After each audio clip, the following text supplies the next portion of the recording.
Hi, and welcome to Finding Your Way Through Therapy. I'm your host, Steve Beeson.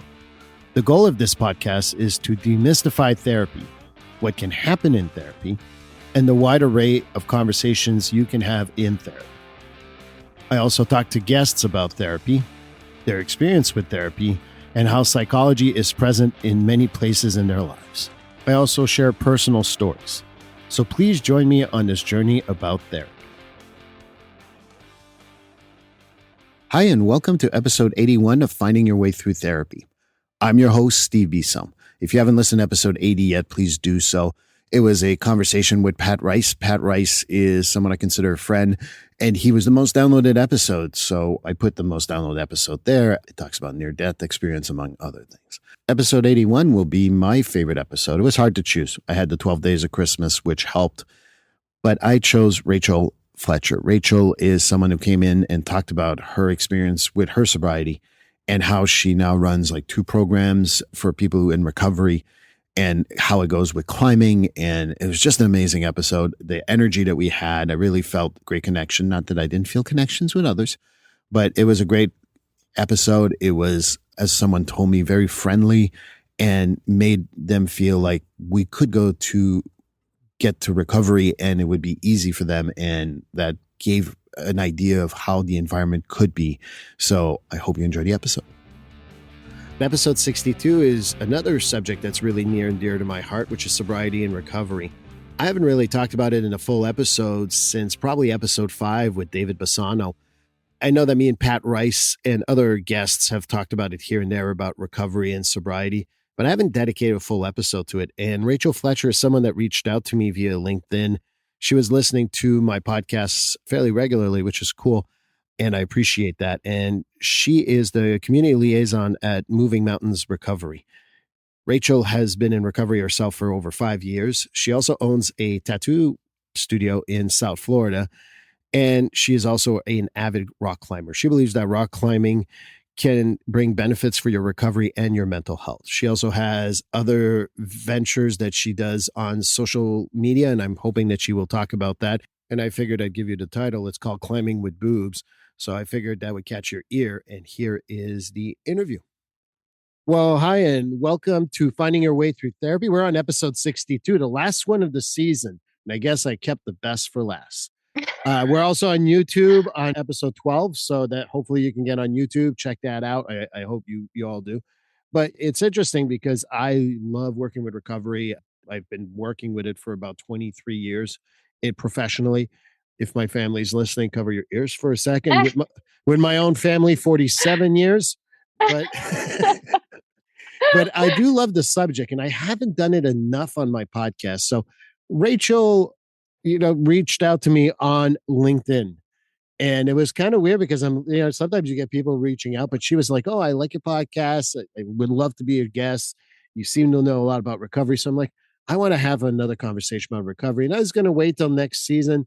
And I'm like, no, I need to start it now. So Rachel Fletcher, welcome to Finding Your Way Through. Hi. I can't believe I'm the last one on the season. I didn't know that. I feel special. Well, the good news is that means like if your numbers are high really quick, you become the most popular episode. The bad news is you got a lot of time to catch up. So I don't know. Yay. But recovery is something that to me, we don't talk about enough, number one. Yeah. Number two, I think that the last time I talked about it was like I said, episode 62. It was like a year ago. Yeah, it was with David Bassano. And I want to talk about it more because to me, mental health, substance use is 95% linked. I think that I've told people before. Pat Rice talks about it sometimes too when we're working together. And I've said this, and most people don't like what I say, but I've only met one straight drunk in my whole entire life. Like he was just a drunk. He wasn't mentally ill. There was no depression, anxiety. He's just a straight drunk. And people are like, oh, that's terrible. And I'm like, no, it's not. It's reality. Because usually it's linked to other stuff. But anyway, Rachel, I'm not going to take over because I wanted this to be more about you. So welcome, as I said. And how about you tell me a little bit about yourself? Hi. Okay. So my name is Rachel Fletcher. I myself am in recovery. I got sober March 27th, 2017. So I recently picked up 5 years. Thank you. I do a few things. I always say that I'm kind of a strange person. So I I co-own a tattoo shop in South Florida, a large studio with about 13 artists, and I love that work. And then I've also, when I got sober, I wanted to work in treatment. I knew that. And the day I had a year, I applied for a job and I started as a behavioral health technician. And I worked my way up and I've worked various positions. Now I'm a community liaison for Moving Mountains Recovery, which I'll get into what that is Please later do. on. Yeah. And then I'm also an avid rock climber, which is like it's my whole world. It's my everything. And I incorporate the climbing in pretty much all that I do in like recovery with mental health. I run like a funny page with two of my friends called Climbing with Boobs, which was a name that I came up with because I was like sex sells people and like I can't tell you how many people are probably going to click on this because of the name and then they realize it's just three girls who are climbing and it kind of played on the whole like female empowerment, but ever since we started the page on TikTok, which I was anti TikTok because I'm 29, so I'm a little after that generation. And the first video we got had like 20 million views. So Oh, we geez. grew, yeah, we overnight like grew and had like 50,000 followers on it, which was kind of wild. And now we like continue to grow and people reach out to us all the time. They're like, "Oh, you guys are the reason why I started climbing." A lot of young girls too. So it's been like a positive thing. And I try to always tie back in like why I climb, which is really cool. Well, it's kind of, I was laughing when you said that because I Yeah. remember when I said, I send the disclosure stuff to everyone. It's not a secret. And then you sent to me a very interesting video with that. So about climbing. So I was like, all Yes. right, I know who I'm dealing with. That's my people. That's my folks. I appreciate that. So just wanted to make sure I mentioned that too. Yes. A nice climbing vid. Yeah, very humorous. And like on the page, like we make fun of a lot of stuff. I think humor is a really good coping tool. Well, and maybe it's a good question to ask with the Yeah. humor because I think that for me that's when people ask, I don't know why it's been a subject for many people recently, but what's your Hmm. passion? What do you do? What do you this? What do you that? Right. And I'm like, if you're able to laugh about it, doesn't have to be your passion. You just need Right. to be able to laugh. Do you feel that that's like kind of like goes with a lot of different things, including sobriety, mountain climbing? I mean, just about everything. Do you think that that plays a factor in all that? Yeah, absolutely. You know what? I have a saying that I say when I usually it's after I say a really messed up joke about something that most people wouldn't laugh about. I say, well, if I'm not laughing, then I'm crying. Right. Like for me, that has always been a tool. It probably came more into play as like a child growing up in a dysfunctional home. I learned to cope with laughing and everything, but I feel like climbing definitely brings a level of enjoyment in my life and it's fun. It's super fun. But I think that I'll go back if you ever have a chance, and I like to plug my own show too. Yeah, Episode 49, I talk about dark humor and the importance of it. So I think that for me, when you're not able to laugh even about dark stuff, you're basically kind of like screwing yourself over. absolutely. We're on the same page yet again.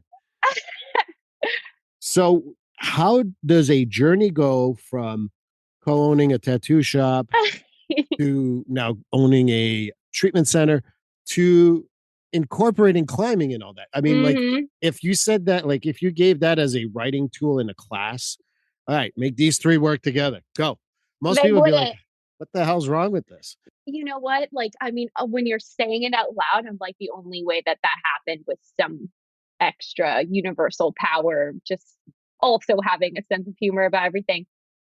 When I got sober, I had absolutely nothing, to be honest. I came into treatment.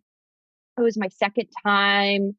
So I experienced what relapse feels like. But my second time, I owned nothing. I didn't have a dollar to my name. I treated every person that worked in the treatment center as some sort of like shaman with like wisdom to give me, whether they were my therapist, the nurse, or just a tech.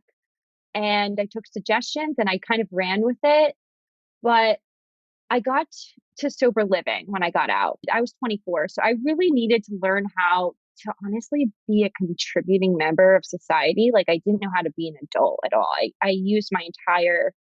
Just for some of people who may not know what sober living Oh, yeah. means, I just want Sober living. So sober living it's kind of like a bridge between leaving treatment, starting this period of sobriety to being completely on your own. It gives you this extra level of accountability. So I lived in this sober living that had about 12 women in it. There was two beds in each room, so you're kind of in this like dormitory style of living, all walks of life, all ages, different people in different seasons of their life, but all with a common goal of we're getting sober.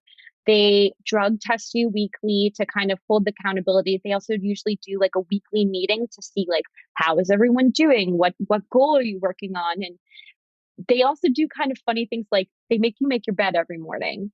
And that's something I do till this day. And it's weird. I feel like that little change in my behavior creates success.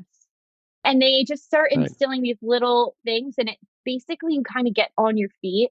I stayed for a year, and you have curfews, and then as time goes on and you start to build trust, and you see that okay, this person's doing the right thing, they start to let you like take a pass to go for a weekend or stay somewhere. But it's like kind of this transition phase. Most people don't realize that recovery, well, first off, it's so hard and the success rate is so low. I think it's like 10%, but I don't even know if that's true because in my opinion, I don't really think you can measure success in recovery. Like, who's creating that? That statistic? Are they following people for years after sobriety? Is success like staying sober for 90 days? And I honestly think success is not so like linear anymore. Like, I don't think continuous sobriety means success. I think that like gaining some sort of lessons that add up. No, and before we go on, I want to just respond to that too. Yeah, the numbers are so random, in my opinion. I've worked Right. with 9,000 people plus in my career. I want to say that there's one person who got sober right away, Yeah. never relapsed. That doesn't mean they were in recovery. 100%. And I tell people, like, for me, success is not sobriety. Anyone can be sober. Right. Recovery, now that's the hard work. And Oh, if you're in yeah. recovery, and how do we measure recovery versus sobriety? But for me, really easy. Recovery is doing the work in order that the mental health work, the substance abuse work, in order to be successful in life. Sobriety just means you're not drinking or not using or not whatever. Abstaining. Yeah, I agree. So I don't know. The sober living provided like an extra layer of support, Right. basically. It just taught me a lot of things. But I lived in sober living and I being surrounded by a bunch of women all with the same goal, I saw how other people were experiencing their journey of being sober. And I kind of from that was like, okay, I see the things I don't want to do. That's really what I saw. I was like, okay, I see a lot of people just kind of coasting by. And you said earlier, you were saying like it's more popular now to be like, what are you passionate about? I've always kind of thought like that. I've always asked people when I first meet them, what are you passionate about? And I wanted to not just be sober. The idea of being 24 and getting sober felt like I was missing out or that like I was cutting my party short or that I would never have fun again because my only experience of fun was going out with my friends, having beers. I just had a disease that made me never be able to stop. I always took it too far until the point where it wasn't fun anymore. So getting sober, I wanted to like learn how to have fun. And I tell this a lot of the people that I mentor that you can either look at this as, okay, I ruined my life and now my fun's over and now I'm just going to be sober and abstain. Or you can pretend that you're Julia Roberts in the movie Eat, Pray, Love and say that I'm divorcing. This is my metaphor, okay? You're divorcing from drugs and alcohol, and now you're going to find who you really are. Because that's the truth. You get sober and you don't know what you like, what you're into. You've only been doing the same thing for the last however long. And so I started to explore hobbies. And one of the first things I did was pick up a ukulele And I taught myself how Okay. to play ukulele off of YouTube. And then I started playing open mics. And then from the open mics made me meet cool people. And then I met my husband. He's also in recovery. He has 10 years. So he started his journey a little bit before me. Congratulations to him too. Yeah, he's awesome. He's a great person. And then we kind of started a life together, still on my own journey of recovery. And when I met him, he was taking a tattoo apprenticeship. He had worked in the treatment industry for a long time. He did really well, was really successful, but he was experiencing the burnout, which I'm sure you are familiar with, right? Oh yeah. Oh yeah. No. Helping people get sober is so rewarding because people are so grateful for it. Yeah. No, the burnout is real. And also, in the mental health field, God, do we need to take care of ourselves? Yeah. Well, the self-care is like a checkbox that we never do. We don't. It's not a requirement to also take care of ourselves. And honestly, I've experienced some people working in treatment that are sicker than the patient sometimes. Yeah. Well, that's unfortunately very common. Yeah, totally. So he was experiencing the burnout and I'll do this art thing. I'm going to see where that goes. So he was taking on this apprenticeship and that was fun. Apprenticeships they're a lot of work. It's basically working for free for like a year and Right. you earn the ability to learn. I think for the first 9 months, he didn't even touch a tattoo machine. And through that, I was still working in treatment. I worked through various positions. I was a tech, which I feel like is one of the hardest jobs because you actually spend the most time with the clients. It's Right. interesting because you're the least qualified. You're usually hired based on the fact that you were once a drug addict, you know? Right. But you learn a lot. You learn a lot. I learned a lot about crisis and how to deal with them. I learned how to convince people to save their own lives because it's not when the client is at clinical in group with the therapist is when the client wants to leave and run away. Nope, it's at 3 a.m. when there's Right. nobody there but this tech who has a year sober, and that's the person that's going to convince you, hey, you shouldn't leave, you should stay. Got really good at that. Then I worked in alumni, which is all about community, providing Right. support, following up with people when they leave. I ran a lot of events just for people that stayed sober. And I also ran a 24/7 hotline for people to call in. This treatment center had been open for 15 years. So their alumni lists were insane. I got all sorts of calls from positive ones to negative ones to ones where I would have to I've had to call like the suicide hotline for people calling in, threatening to kill themselves, all sorts of situations that I experienced in that position. And then Right. I wanted to do case management because I thought, okay, this is a job where it's less about feelings and it's more about just doing paperwork. But in reality, Yeah. it was interesting because I feel like the clients can't differentiate that you are not a therapist as a case manager. Yeah. Well, I'll tell you one thing. I want a couple of things. Yeah. Good news. If there's a suicide hotline and I want to Yes. plug this, not 988 instead of the long number that used to be 988 across the country in the United States of America. So hopefully other countries will be doing that soon enough. Canada is looking into it. Wanted to plug that. No, don't make any Absolutely. money. Just want to make sure. But I think that it's also when you are so desperate, everyone is more of an expert than you.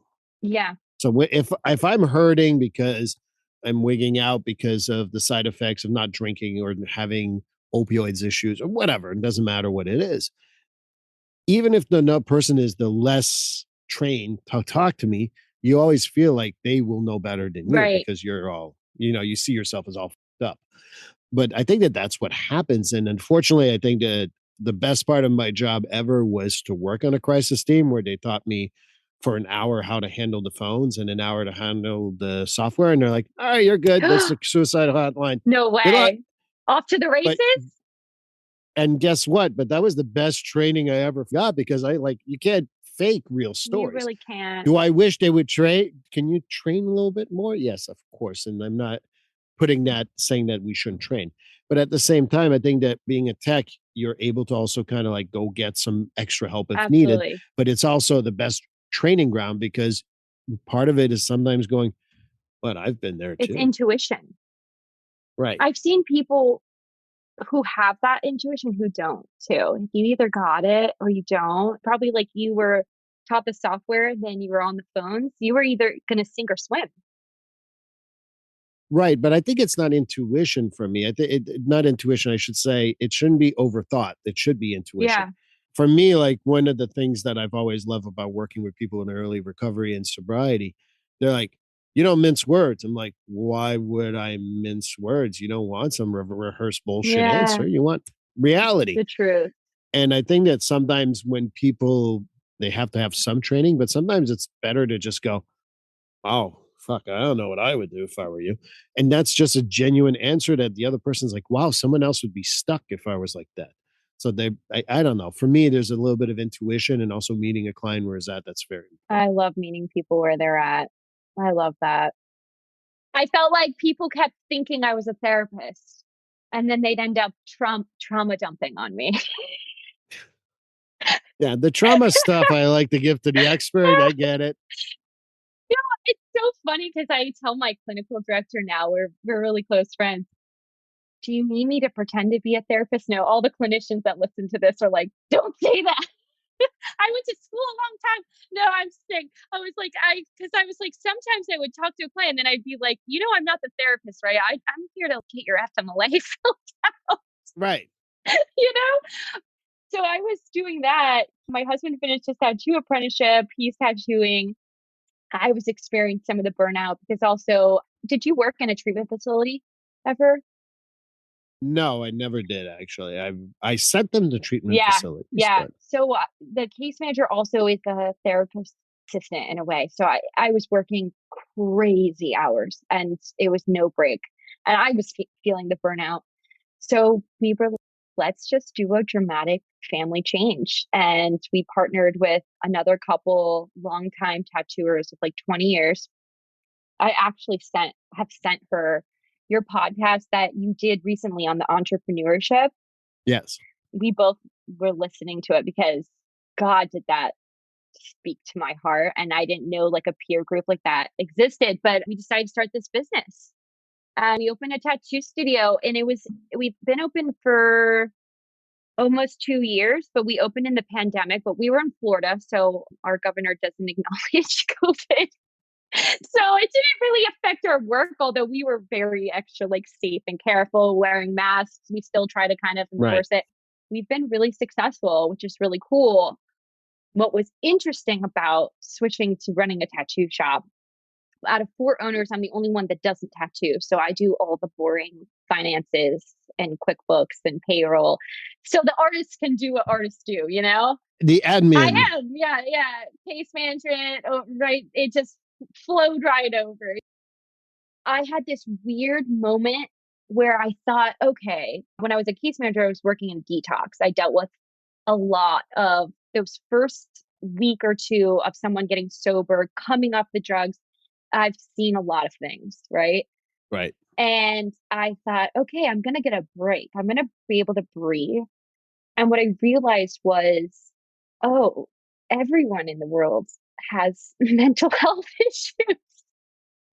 I was like, I thought that I was needing treatment to take a break. And then I was like, oh, my customers, my artists, they all have stuff that they need to go to therapy for. Like, I would just sense, and I had the intuition then to like manage people, manage personalities. And it was really interesting. Although tattooing is really fun. It's fun. Well, I think that it's true though, but I think that tattoo artists, people who Yeah. tattooing, hairdressers, they're all like honorary therapists in my Oh, opinion. people think that they are. I hear all the time.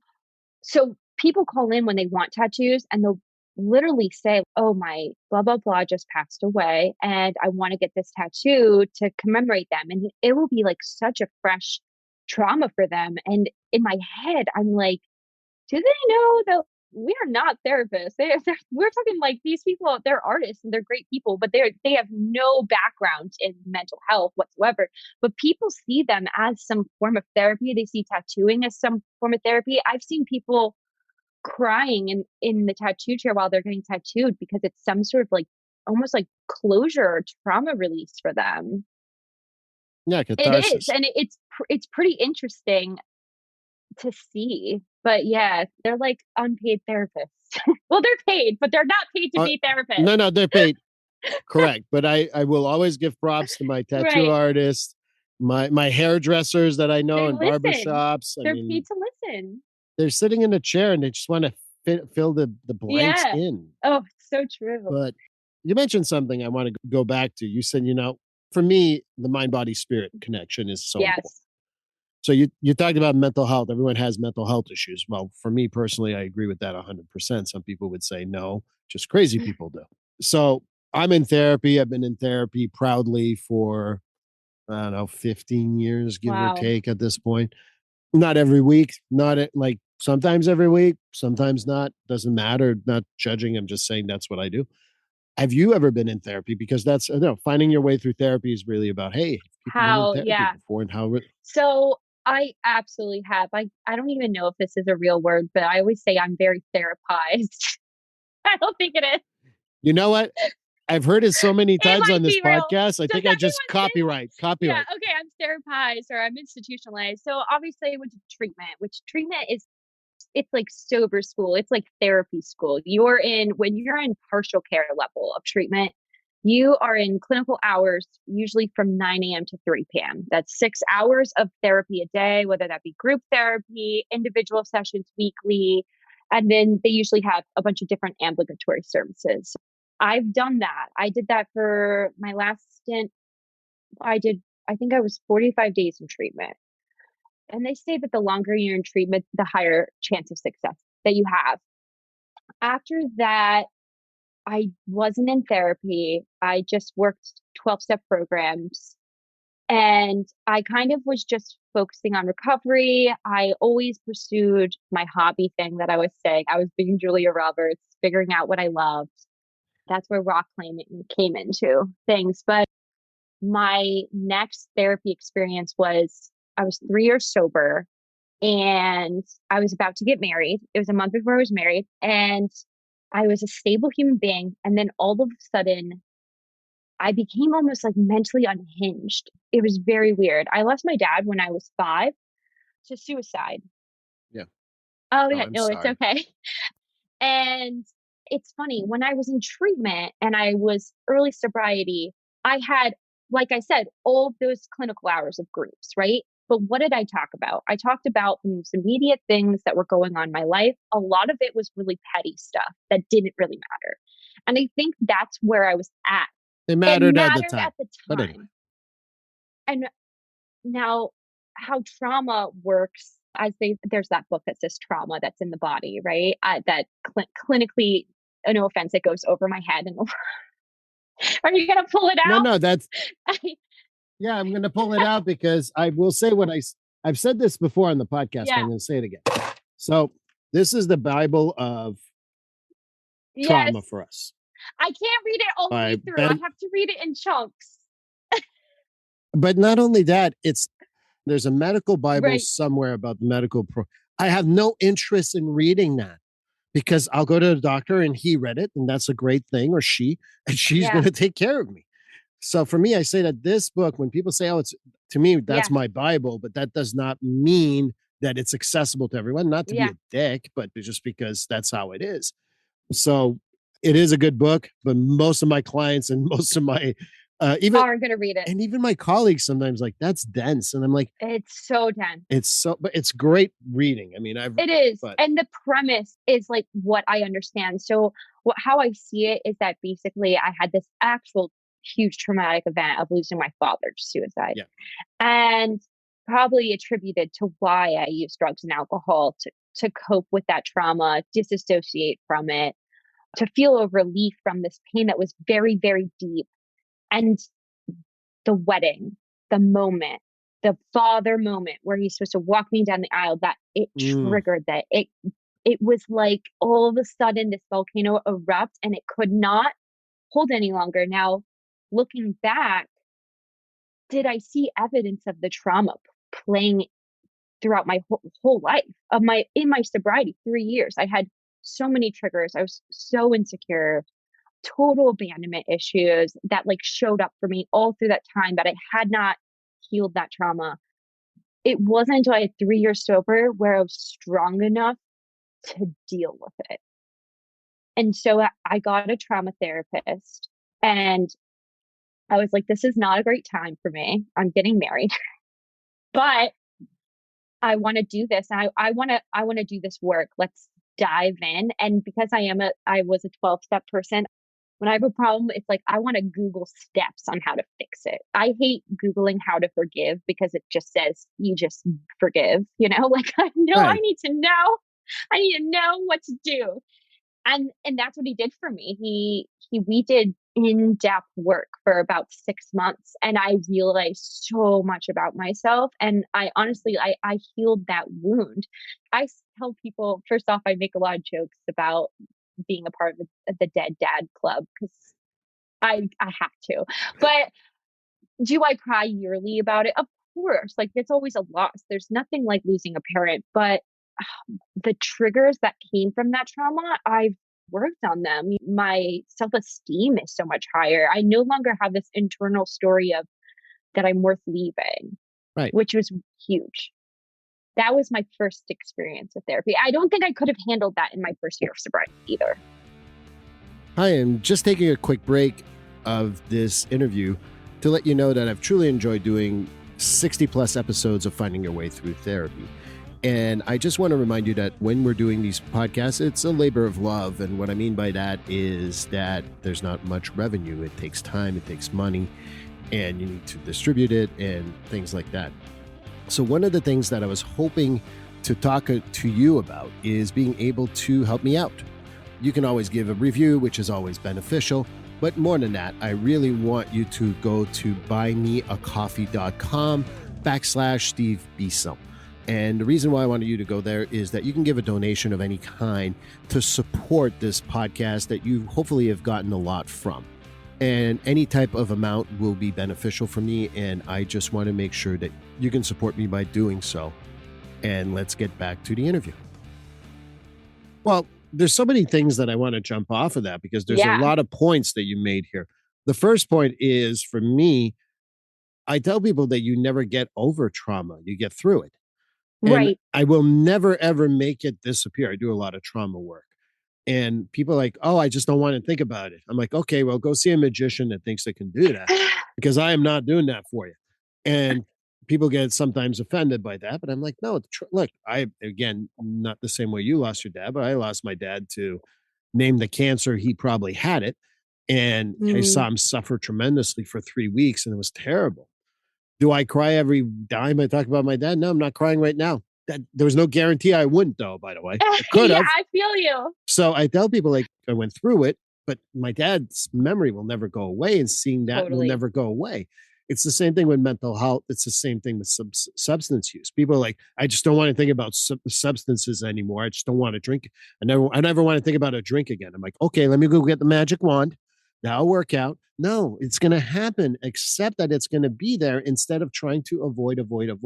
Yeah. So that's the first thing I really want to mention. So the trauma work, I congratulate you on that. It's hard work to do the trauma work. It sucks. Hey, I did it. I always say that. My husband was like, are you going to tell them that the trauma work sucks? I was like, yeah, it does. Well, it totally sucks. You got to do it. I think you got to do it.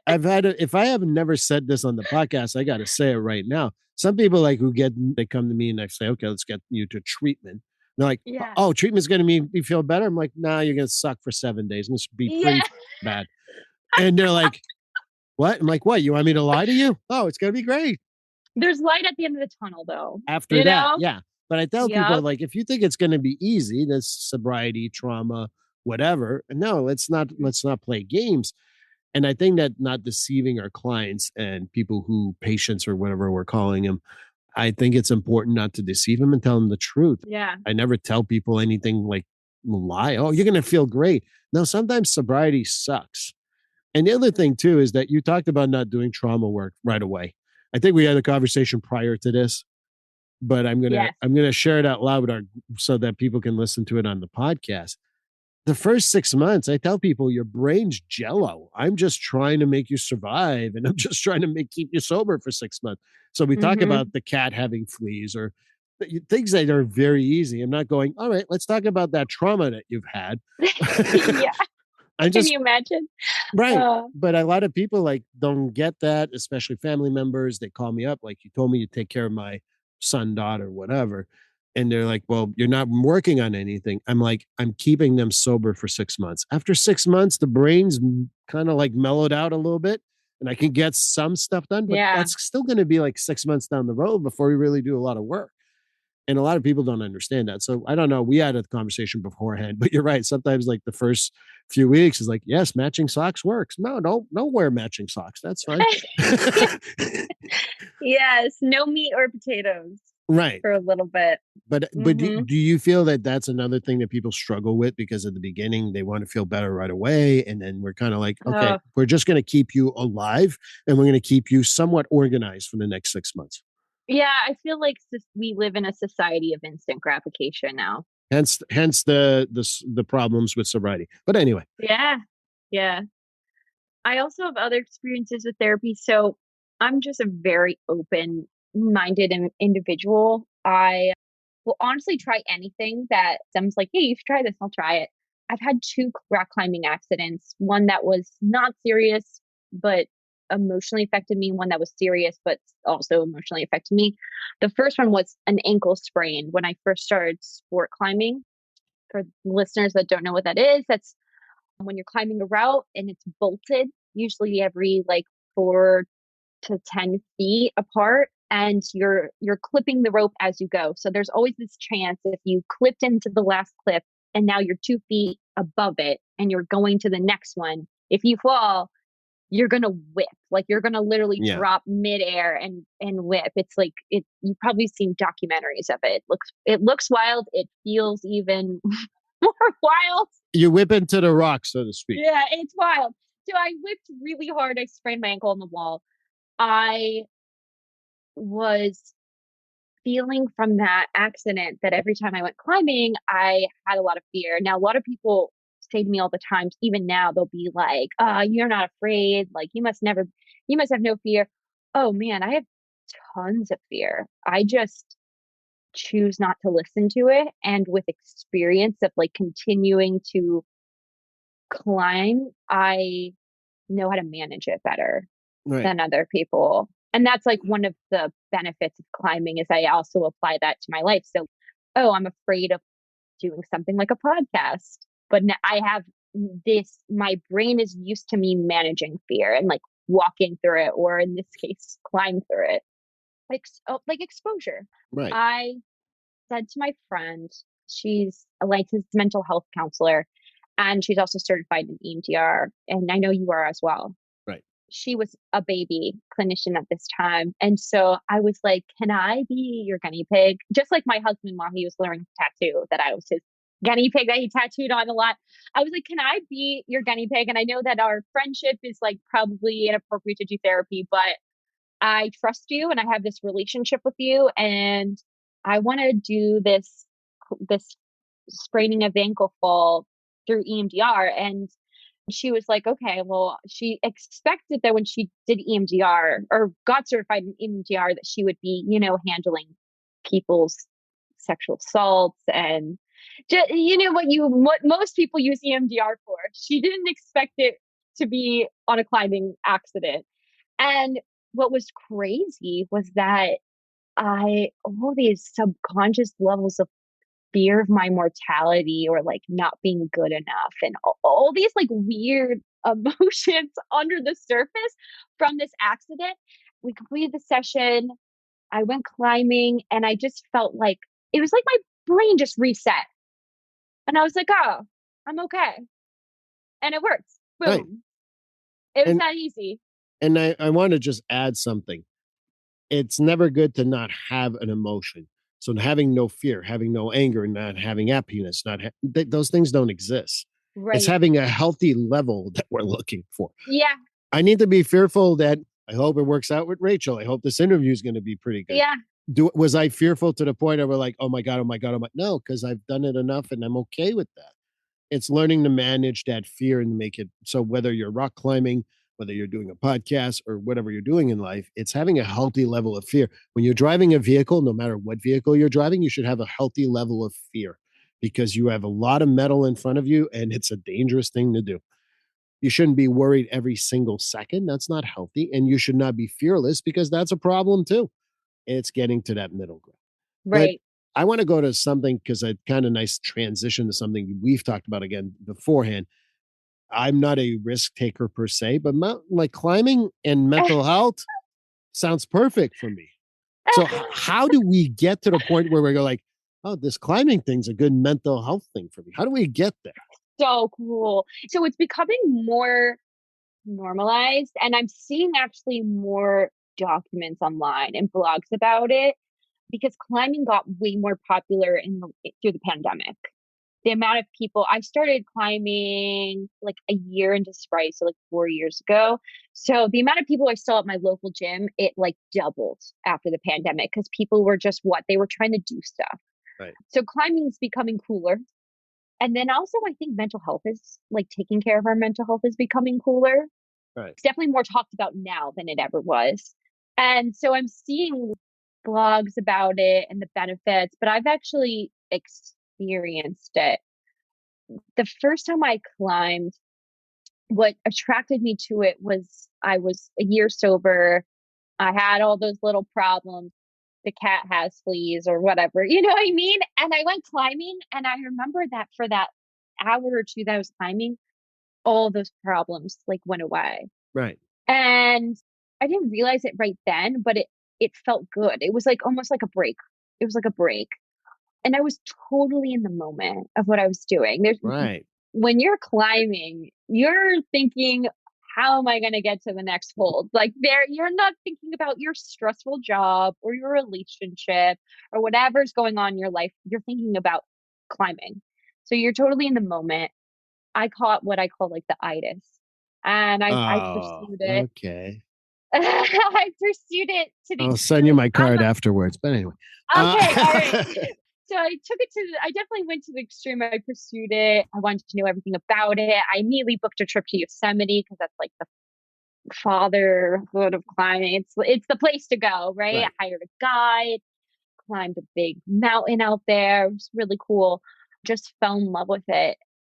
Since now being like 4 years into my climbing journey, and with my experience in the treatment industry, in the mental health industry, like I can see its benefits. So, like, you're in the moment, it is a break from whatever's going on in your life, but it also, like, incredibly builds your self esteem and confidence. So, you're climbing like a 5-5, which for people that don't know climbing, that's like one of the lowest grades. You're climbing the ladder. And then as you continue to climb, over the next 6 months, you'll see the numbers start to go up and you start climbing harder and harder things. And I think with that like progress, it builds your confidence. You start to feel strong. You have goals. And also climbing is kind of I always say it's like a dance. And if you watch, actually we had climbing in the Olympics Yes, this past year, I remember that. which is also part of why it's like becoming more popular. Like that was the first time we've ever had climbing in the Olympics. If you saw the bouldering competitions, did you watch them? Can't say I watch a whole lot of Olympics this year Okay. or last year. So the bouldering is climbing where you have mats under you. You're not wearing a harness, you're not using ropes. It's under 15 feet. And they're almost like mathematical puzzle problems. So it's not like just climbing up. It's usually like weird weight distribution and it's like a puzzle. And I think that like problem solving, I don't know the science behind it, but I just know it's good for your brain. But I could give you a little bit of the science Go because for it. I do not climb. Yeah. Not that I'm opposed to it. I just my own It's stuff. not your thing. Right. It's either your thing or it's not your thing. But what I do a lot is walk with my clients. Some of my clients who are the most blocked, I'm like, let's go for a walk. And with walking, just like exercising of any kind, releases the most important things, dopamine and serotonin. And with that, there's an openness and a creative of freedom that really makes us feel like more accomplished. Most of my clients who have done just walking with me have said to me, wow, I feel so much better.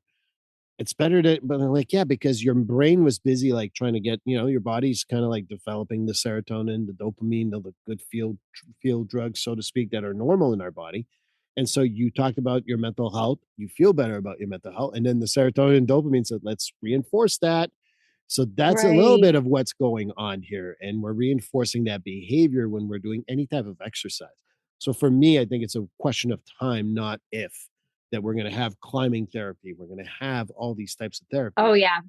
Do you ever feel like people open up more when they're outside too? Well, I'm going to be very gender biased here, and I'm okay with that because there is a difference between men and women. Men walking side to side open up significantly more Yeah. than women. And women Wow. will open up too. And I have women who have had, barriers because of their trauma, because of whatever they have in their lives. So we go for a walk, and now suddenly the judgmental eyes of a therapist is not there. So therefore, they're able to talk more. So I'm Yeah. not saying that it's only men. I say women have that too, but men tend to do significantly better. And it really because now they opened up, you give them a small solution. I'm not solving the world with them there, but then they start going, oh, I feel better. Oh, I felt better talking about this. And then you've reinforced on a hormonal level and on a physical level and on a mental health level something. So for me, it's just Right. a question of when, not if, when we're Yeah. going to look at, because climbing therapy should be like, you're talking about those every 10 feet. Imagine if you could stop at the 100-foot level and just have that conversation with someone. Oh my gosh. So that's another thing. So like I started in Florida, I was indoor climbing. And then because I got the itis, I of course just started booking trips all over. There was one point where so Florida like is so flat. Our like highest point is like the dump. The closest climbable rocks is in Chattanooga, Tennessee, which is a 10-hour drive from where I was. I was getting off work, driving to Tennessee, climbing for Saturday, then driving home Sunday. That's how obsessed I was. So climbing outside is a totally different experience. And I always tell people, like, on a spiritual level, for me, it's like a spiritual thing. Like when I climb, I like to climb a mountain and then I sit back in my harness and I turn around and I look at what I just did. And it's usually the most gorgeous view you've ever seen. I always say that's when I feel God the most, is when I'm sitting in my harness at the top. And then there's also that sense of accomplishment of I just climbed that. And then just being out in nature in general, it's so good. I think that being closer to God or any type of spiritual belief system for me is also very important to the mental health healing and sobriety. And that's why, like, when you said that, I know all I can think of, and this is from watching TV, not personally knowing. How often have you been to Idaho to climb? I've never been to Idaho. I've never been to Idaho. I I've heard been I all hear good over. stuff. I hear good stuff. It's good. I've been to Yosemite a couple times. I go to Red Rock. I've been to Red Rocks in Las Vegas a bunch because the airlines make the tickets real cheap because they think I'm going to the casino. But Red Rock National, well, I think it's a state park. I don't know if it's national or not. It's has they I think they say you could climb there your entire lifetime and not touch everything. Yeah. It's 15 minutes from the Vegas Strip though. If you ever go, I hate gambling. For me, I just like when I chose to get sober, I chose to like abstain from all things bad Yeah, for I me. get it. So when I went to a casino to get food though, like a restaurant within one, and they were like, "Oh, what are you doing here?" And I was, "Oh, I'm climbing." And they were climbing what? And I was like, "I'm climbing the Red Rocks." And they were like, "What?" I was like, "This is 15 minutes from you. It's gorgeous, and you like don't know it exists. It's so wild." Climbed in Tennessee a lot, and then of course now I live in North Jersey as well, and I have the Shawana is the full term, but it's called the Gunks, and it's one of the most iconic climbing destinations in the country. It just doesn't have the same tourism level as Yosemite because it doesn't have like waterfalls. It's still beautiful, but it's like they call it like an OG climbing destination. Like All right. most of the routes that were established there were established in the last like maybe 50 years ago. So every now and then I'll be climbing and I'll see they're called pitons, but they're really old rusted metal. They look like bolts that the first climbers hit a hammer into the rock which is kind of cool because you're like, wow, someone depended their life on this 50 years ago. I wouldn't today, but Well, the Red Rocks was something my kids actually went to recently, and then they went to, what is it, Zion National Park?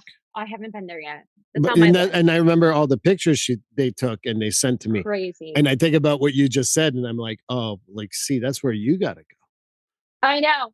And then that's like another thing.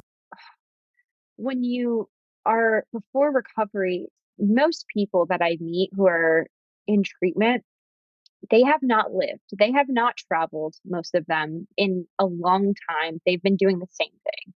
And I think that like I didn't get sober to just be sober. Actually that idea is really that just sounds so boring. I wanted to live my life to the fullest, not only getting to climb, but getting to see all these cool places. It's fulfilling. One of the things that I remind also my clients based on what you just said is like when you get sober, I don't know how much you spend on substances. And I always tell them I don't really care about that. Yeah. But save half every day of what you would have used. Right. And they're like, oh, I've got $1,000 after 3 weeks. I said, guess what? That's your trip to blank. That's your new tattoo. When we're talking whatever. Most of them are getting tattoos. Right. Well, that's why I'm saying 1,000 is better than a buck 50. Right. And if the client who hears this knows who I'm talking about, hey, sorry, just saying. But I think that's what I mean is that when we get sober, we need to think about how we are also saving our lives, how we are getting closer to our spiritual life, whatever that is. I mean, God or whatever. I'm a practicing Buddhist, so I'm a big fan of any type of spiritual life. And then more importantly, like think about all the money you're saving and how you could use that money for other things instead of the substance. And I'm just thinking Zion National Park, Red Rocks, and so many places. And if you want to look up Idaho, I mean, I've been told that there's a lot of great places to go in Idaho. But the point is that I think that that's what sobriety is, not just being sober. It's so many other things, which kind of brings me to, I looked at the time, we're about an hour in already. I know. I was thinking about a little bit about, moving mountains recovery. So I want to hear more about it. Can you tell me more about it? All right. So right as we were signing our lease and our operating agreement for the tattoo shop, funny timing. It was around Christmas time 2 years ago, and we were up in my husband's hometown of Randolph, New Jersey, which is in Morris County. It's North Jersey, 45 minutes west of Manhattan. He grew up here. His experience was his dad's a doctor, came from like a wealthy family where you think there would be no problems, but he literally spent from 13 to 18 being in pretty much every therapeutic community. If you don't know what a therapeutic community is, it's one of those programs that you probably think only exist in movies, but they usually take adolescents and they believe in breaking you down before building you up, but they typically never really build you up. I think he would do like 9 month stints in these adolescent programs. They like make you clean with a toothbrush, shave your head, and it's for like quote unquote bad kids. Well, no, it's shame-based. Total shame-based. And negative reinforcement doesn't work. Just want to say that if you need proof, Karen Pryor's book, Don't Shoot the Dog. Anyway, go ahead. Yes. So that was his experience of from 13 to 18. He didn't get sober until he went to South Florida and went to a great treatment center down there. Changed his life. It's always been his dream of his to create a place in New Jersey that he think would have saved his life sooner if it existed. One of his childhood best friends, we were at this Christmas party. He was like, hey, we should open a treatment center together. Like, my dad is willing to like invest in it, blah, blah, blah. Jeff was like, I don't know what you're talking about. Like, that sounds like a pipe dream, you know? And then after the party, I think like a couple later, it was real proposals going on and like actual talk of this business happening. And then when it finally was like approved and we were just opening the tattoo shop, we were kind of like, oh crap, now we have to do this. And it took 2 years. New Jersey is extremely regulated, which I think is awesome. I think it keeps people that aren't serious about the treatment industry out. It took us about 2 years to get a license, which gave us enough time to really properly build the the program. And the program we made is an adventure therapy program. So me and Jeff being avid climbers, and then his childhood best friend, Miles, he runs the adventure program. He is a tandem skydive instructor, and he also base jumps in his free time. If you've ever, are you familiar? Oh, I know what base jumping is. Tell people what it is, basically. Okay, so base jumping is similar to skydiving, except for the fact that when you base jump, you only have one parachute and you're jumping off a fixed object. So you're not off a plane. When people know base jumping, think about not a plane. Not a plane. Buildings, antennas, bridges, off of like the right type of cliff, has to be a certain height. And because you're like, usually when you skydive, you're jumping from like 10,000 to 14,000 feet high. So there's a lot of time, and you have that extra chute that is folded by like the FFA. It's extremely safe. Actually, the statistics for tandem skydiving is 1 out of 100,000 fatality, which is actually incredible odds. It's like a 0.006% chance. Don't look up what your chances are for driving. Okay. Skydiving in the grand scheme, if you're talking statistics, it's extremely safe because there's so much time, basically. If you do ever have to cut away a parachute, there's so much time for that reserve to come out. Right. Base jumping, you're talking like 8 seconds. So there's not a lot of room for error. There's less than 4,000 base jumpers in the world, and they have a database, and they document everything. And you'll see there's multiple fatalities, usually a month. Yeah. It's crazy. And he loves it. I've seen him base jump one time, and I understood it when I saw it. I understood why. And that's not in your program, just for the record. Nope, not the base jumping. Not the base jumping. Hell no. I think he has over 1,000 skydives. Yeah, but that's great. Under his belt. So he's very experienced. You don't do that until you're at that level. He's the reason why he base jumps is he says that the moment before he jumps, the world becomes completely silent. He becomes completely content with who he is, his life, everything. It's like the most serene moment. And I've seen it. I watched him do it once, and it was like the air tasted different. It was the craziest. It's a spiritual thing. If people look up some YouTube videos of base jumping, you'll see that right after they jump. You could go to the Moving Mountains Instagram. We have videos of him. Yeah. Okay. I'll send you it after this. But you'll be like, oh, wow. But then maybe you can plug a little bit here. How do we reach you? How do we reach you? Oh, yeah. Yeah, I'd like to hear that. So you can reach me. My email is rachel@movingmountainsrecovery.com. You could go to our website, which is www.movingmountainsrecovery.com. I don't want to confuse people. We're not taking people base jumping. We do take people skydiving. So basically, it's a 30-day and climbing. Climbing. Yeah, it's a 30-day substance use program. You can have secondary mental health. Pretty much everybody in our program usually has some sort of mental health. You go to groups Monday through Saturday. We focus on emotionally focused therapy. So like we're huge on attachment styles. Our whole idea was that there's like those wilderness programs, but they don't have a strong clinical backbone. So we have this strong clinical backbone of like working through your traumas with the clinician, doing groups, CBT, DBT therapy, the whole nine. And then every Sunday we do something cool. So we climb outside, we go river rafting, we go hiking, we take them to this indoor snowboarding place. And most of our clients have never done these things before. So it's all instructed. They're having a blast, but they're also gaining these like really cool lessons. And then they process them through the week. And then if you complete the program, you get to skydive with Miles. Oh, wow. Which is cool. You'll see it on our website. Oh, They love it. I'm going to relapse just to go there. Yeah. They love it. I'm kidding. So I'm cool. kidding. I've Anyone only listening? had a couple people that have not partaken in the skydive because they're scared. Well, we don't push anybody. Oh, I love one of the few things I haven't done that I really want to do. So you have to. Oh, yeah. It's so cool. It's like it's so safe and it's so controlled, but it does make you. It makes you think that you're gonna die, and so you do have this weird serene moment before you jump on the plane. I've done it like 5 times. I don't love it. I get nervous thinking about it. Well, we'll have to work on your anxiety at some point. So I do. I get anxious thinking about it. they're always trying to get me to be certified, and I'm resisting. Okay. Well, we'll work through that. And the other thing too that I want to share with everyone to make it very, very clear. South Jersey, very different than North Jersey. Yeah. And I want to make sure that people understand how different it is. It's like saying New York City is like New York State. It is not the same.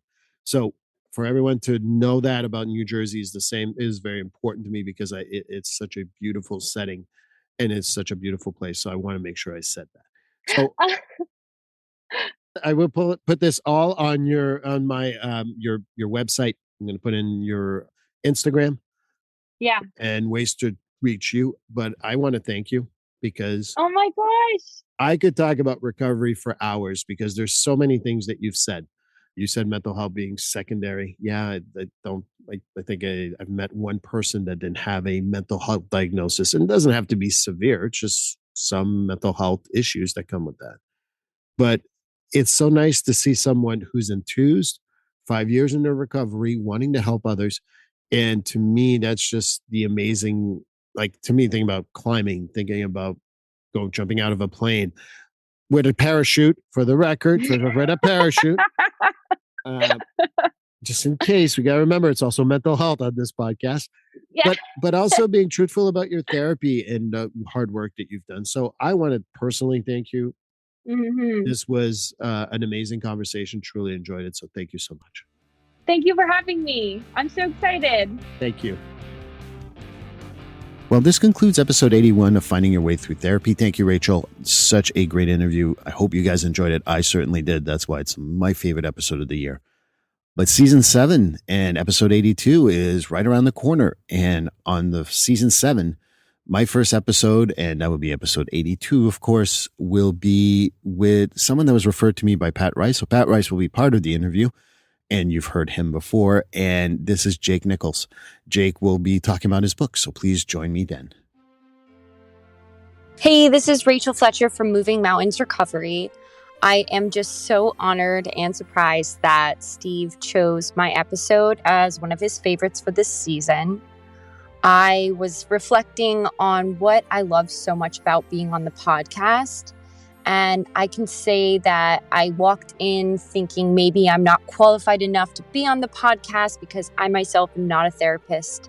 And most of my work is based on my experience in recovery and also rock climbing. And then when we actually did the podcast, it was just the most easy flowing conversation that was just so full of value and information.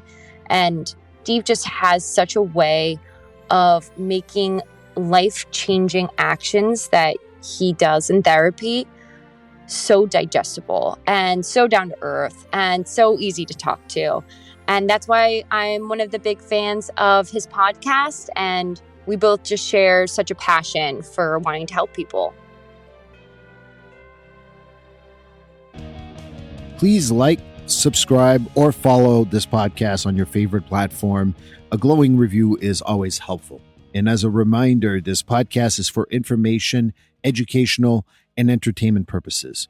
If you are struggling with a mental health or substance abuse issue, please reach out to a professional counselor or therapist for consultation.